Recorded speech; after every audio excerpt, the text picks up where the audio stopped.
third graders, how are you doing? It's me, Miss Maria Corbett, and today we will be reading Because of Winn, Dixie, Chapter 2. So I have here my tablet, and I will share the screen with you. But before that, I want you to think about the characters of the story.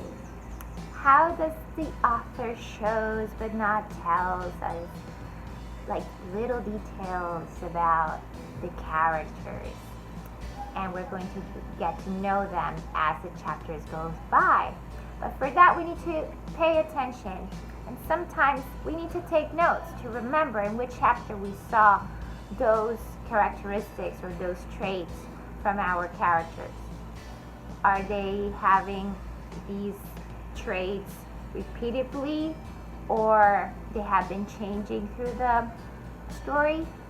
So keep track of your reading so we can be able to go back to it and have some evidence for our opinions over the reading. So let's get started. Are you ready? Because of Winn, Dixie by Kate DiCamillo, Chapter 2. That summer, I found Winn, Dixie was also the summer me and the preacher moved to Naomi, Florida, so he could be the new preacher at the Open Arms Baptist Church of Naomi.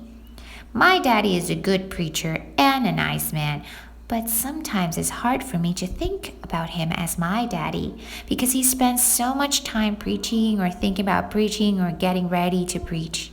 And so in my mind, I think of him as the preacher. Before I was born, he was a missionary in India, and that's how I got my first name. But he calls me by my second name, Opal, because that was his mother's name, and he loved her a lot.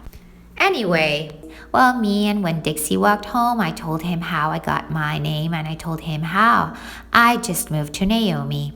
I also told him about the preacher and how he was a good man, even if he was too distracted with sermons and prayers and suffering people to go grocery shopping. But you know what? I told Winn, Dixie, you're a suffering dog, so maybe he will take to you right away. Maybe he'll let me keep you. Winn, Dixie looked up at me and wagged his tail. He was kind of limping, like something was wrong with one of his legs. And I have to admit, he stunk. Bad. He was an ugly dog, but already I loved him with all my heart. When we got to the Friendly Corners trailer park, I told Winn, Dixie that he had to behave right and be quiet because this was an all-adult trailer park, and the only reason I got to live in it was because the preacher was a preacher and I was a good, quiet kid. I was what the Friendly Corners trailer park manager, Mr. Alfred, called an exception. And I told Winn, Dixie he had to act like an exception too. Specifically, I told him not to pick any fights with Mr. Alfred's cat and Mrs. Detweller's little yappy Yorkie dog, Samuel. Winn, Dixie looked up at me while I was telling him everything, and I swear he understood. Sit, I told him when we got to my trailer. He sat down. He had good manners. Stay here, I told him. I'll be right back. The preacher was sitting in the living room working at the little fold-out table. He had paper spread all around him and he was rubbing his nose, which always means he is thinking hard. Daddy, I said. He said back. Daddy, do you know, you always tell me that we should help those less fortunate than ourselves? He said. He rubbed his nose and he looked around his papers. Well, I said, I found a less fortunate at the grocery store. Is that right? He said. Yes, sir, I told him. I stared at the preacher really hard. Sometimes he reminded me of a turtle hiding inside its shell. in there thinking about things and not ever sticking out his head out into the world. Daddy, I was wondering, could this less fortunate, could he stay with us for a while?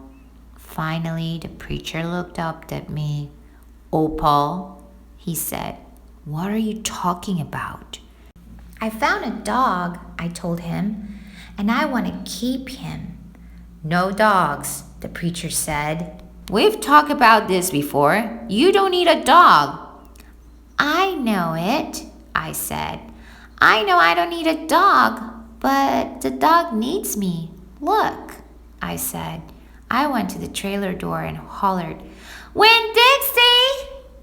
Winn Dixie's ears shot up in the air and he grinned and sneezed, and then he came limping up the steps and into the trailer and put his head right in the preacher's lap, right on top of a pile of papers.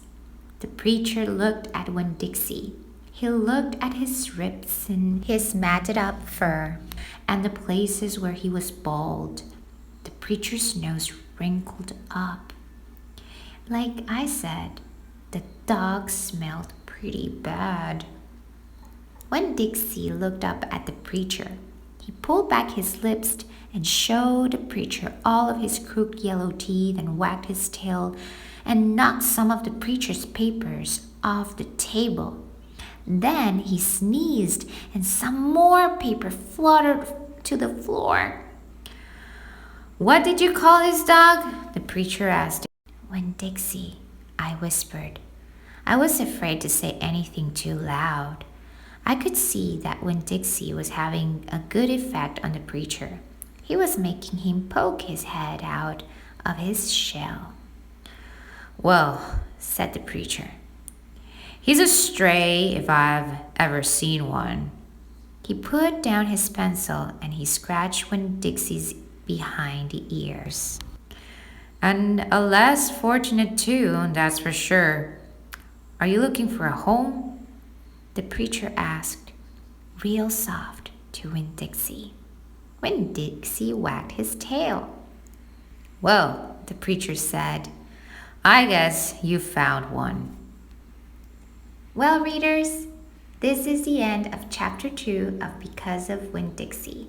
So, boys and girls, today, through chapter 2, we saw how Kay DiCamillo, in a first-person narrator, in this case, it was Opal that is the main character of the story, and we're looking at her points of view over her father. So we have a lot of other characters in the story that we have been having little details because we're just beginning to learn about the world of Opal in this case, and in the trailer park where she lives, okay? And we're gonna see how the father is in this chapter. How do I know that? Well, I have some evidence using some parts of the text that tell me a little bit more about Opal's father. So let's discover a little bit more about this character, because this is a chapter where we are beginning to know Opal's father. Are you ready? So now here's my statement. Opal's father is a reserved man, dedicated to his work, but not as much in his job as a father. So now let's look for the evidence of this statement in the book. So as you can see, I have underlined some of the parts that talk about the father. Here in the second paragraph, for example, says that he's a good man even though he's too distracted with sermons and prayers, too distracted to go to the grocery shop to buy all the food that she needs to eat. So this is evidence of what I said in the beginning, that he worked hard, but he was too much into his work as a preacher, but not as a father. Here we also see that he's a very dedicated man to his work, as he has a lot of papers and he's thinking hard. Here in the third page, we can see what I was saying at the beginning, that he is reserved. And Opal actually sees him as a turtle hiding his neck, his head from the real world. So now, readers, it's your turn to look for evidence in your text based on the traits of the characters that you're looking into. Pay attention to these details. Write them down and write the pages where you saw these traits happening. See you next time, and hope you have a happy reading.